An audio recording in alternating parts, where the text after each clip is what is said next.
दिल्ली की रानी। एक थी रानी।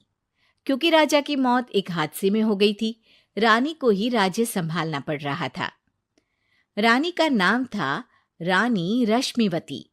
रानी ईमानदार थी और प्रजा की सेवा में लगी रहती थी। एक दिन उसके दरबार में 3 नौजवान आए, रमेश, सुरेश और दिनेश। कहो, क्या सहायता कर सकती हूँ मैं तुम्हारी? हम आपके दरबार में काम करना चाहते हैं ताकि जनता की सेवा कर सके। लेकिन अभी तो तुम्हारी उम्र बहुत छोटी है। तुम लोगों को तो अभी अपनी पढ़ाई पर ध्यान देना चाहिए। हमारा मन पढ़ाई में नहीं लगता। माता पिता को लगता है कि हम किसी के लायक नहीं है और हम साबित करना चाहते हैं कि हम लायक हैं। उत्साह बहुत अच्छा है, मगर अभी उम्र कच्ची है तुम लोगों की। अरे उम्र से क्या होता है रानी जी? शास्त्रों में लिखा है कभी किसी के ज्ञान को उसकी उम्र के आधार पर नहीं देखना चाहिए। बात तो सही है तुम्हारी। और अगर सच में तुम अगर ये संकल्प करके आए हो कि तुमको यहाँ काम करना है, तो पहले परीक्षा देनी पड़ेगी। 3 परीक्षा, एक शारीरिक परीक्षा, एक बुद्धि की परीक्षा और एक देशभक्ति की परीक्षा। और ये क्या है? वो मंत्री महोदय तुम्हें समझा देंगे। हमारे पास समय नहीं है। अगर तुम लोग तैयार हो तो बताओ। हाँ हाँ, हम तैयार है किसी भी परीक्षा के लिए। मैं भी तैयार हूँ कुछ भी कर गुजरने के लिए। तो ठीक है मंत्री जी, आप इन तीनों की परीक्षा कल से ही शुरू कर दीजिए। जो आ गया रानी साहिबा। अगले दिन से ही तीनों की परीक्षा शुरू हो जाती है। पहले शारीरिक परीक्षा, यानी किस में कितना है दम, ये देखेंगे हम। क्योंकि शरीर में दम होगा तभी तो प्रजा की सेवा में दम लगा पाओगे। हमें क्या करना होगा? वो पेड़ दिख रहा है, जो सबसे पहले चढ़ेगा उस पे दरबार में नौकरी पाने के अवसर उसी के बढ़ जाएंगे। मैं चढ़ता हूँ। अरे रुको रुको, गिनती गिनने दो। 1, 2, 3। 3 की गिनती के बाद रमेश और सुरेश भागकर पेड़ के पास गए, मगर दिनेश आराम से पेड़ के पास गया। जैसे ही रमेश और सुरेश आधे पेड़ तक चढ़ गए, दिनेश ने उन दोनों की टांग पकड़ के उन्हें नीचे गिरा दिया और खुद पेड़ पर चढ़ गया। दिनेश की जीत हुई। अरे लेकिन इसने बेईमानी की। बेईमानी नहीं की, बुद्धि लगाई। शरीर के दम के साथ दिमाग में भी दम होना चाहिए। क्यों मंत्री जी? हाँ हाँ, बात तो तुम्हारी सही है, लेकिन बात अगर बुद्धि की है तो बुद्धि की असली परीक्षा हम कल लेंगे। शाम को जाकर मंत्री रानी को सब बता देते हैं। यानी दिनेश उन सब में ज्यादा होशियार है। जी रानी साहिबा। अगले दिन तीनों की बौद्धिक परीक्षा का समय होता है। आज हमें क्या करना है मंत्री जी? थोड़ा सब्र करो, कल जल्दबाजी में ही हारे थे तुम। सही कह रहे हैं मंत्री जी। अरे तू क्यों ज्यादा बोल रहा है? तू भी तो हारा था ना कल। ए दिनेश, ज्यादा होशियार मत बन। अरे अरे अरे, लड़ो मत। आज की परीक्षा पर ध्यान दो। आज की बौद्धिक परीक्षा में ये कुछ बोरे हैं, कुछ में नमक है और कुछ में रुई। जिसको जो ले जाना है उठा लो। देखते हैं कि कौन जल्दी से कोई भी एक बोरा नदी के उस पार लेकर जाता है। समय शुरू होता है अब। तीनों बोरों की तरफ बढ़ते हैं। सुरेश, नमक की बोरी भारी है, ले जाने में मुश्किल होगी। हाँ हाँ, सही कह रहा है, रुई हल्की है, हम दोनों रुई लेकर चलते हैं। अरे भाई, मैं तो नमक लेकर जाऊंगा। रमेश और सुरेश ये सोचकर हंसते हैं कि आज तो दिनेश हार ही जाएगा। दौड़ शुरू होती है। 1, 2, 3।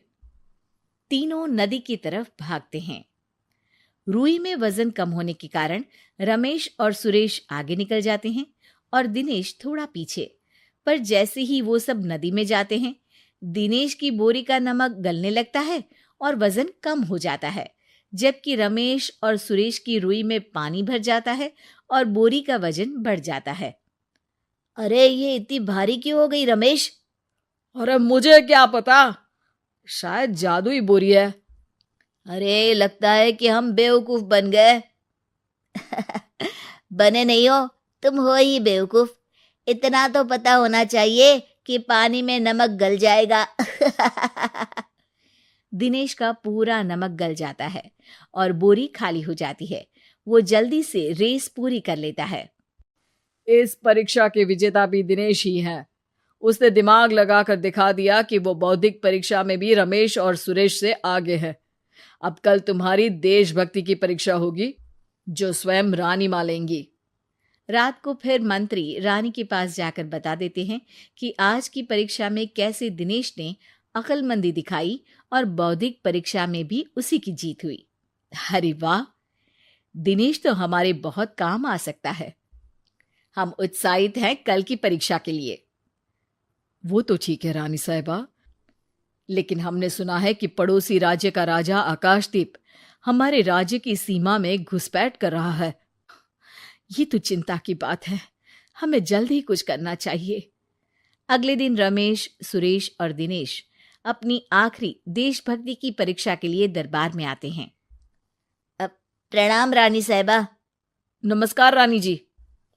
प्रणाम रानी माँ। हमने तुम्हारी परीक्षा पर गौर किया। दिनेश आगे हैं।